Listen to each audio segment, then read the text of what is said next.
వీర వనితల్లా ముందుకు పోయే ఏర్పాటు వస్తుంది. అలాంటి శక్తివంతమైన ఆడబిడ్డలను తయారు చేసే బాధ్యత, నాయకులుగా తయారు చేసే బాధ్యత తెలుగుదేశం పార్టీ తీసుకుంటాం.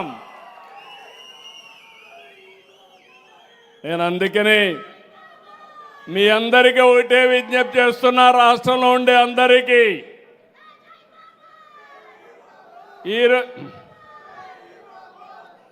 ఈరోజు మీరందరూ ఒకటి గుర్తుపెట్టుకోవాలి,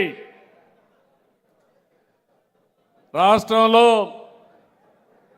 ఫ్యాక్షన్ రాజకీయాలకు అంతం చేసిన పార్టీ తెలుగుదేశం పార్టీ.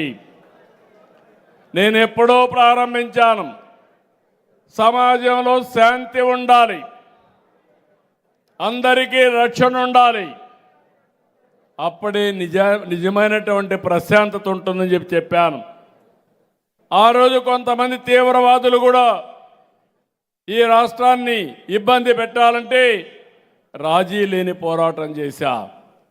కడాన నా మీద దాడి చేస్తే కూడా నేను భయపడకుండా నా ప్రజలు సురక్షితంగా ఉండాలని పోరాటం చేశాను తప్ప ఎప్పుడు వెనకాడలేదు. రౌడీలు ఎవడైనా రోడ్డు మీదకి వస్తే మీకు ఈ రాష్ట్రంలో చోటు లేదని చెప్పింది తెలుగుదేశం పార్టీ. మత సామరస్యాన్ని కాపాడిన పార్టీ, మత విద్వేషాలని కంట్రోల్ చేసిన పార్టీ, కర్ఫ్యూని పూర్తిగా లేకుండా చేసిన పార్టీ తెలుగుదేశం పార్టీ అని చెప్పి కూడా నేను మీకు తెలియజేస్తున్నా.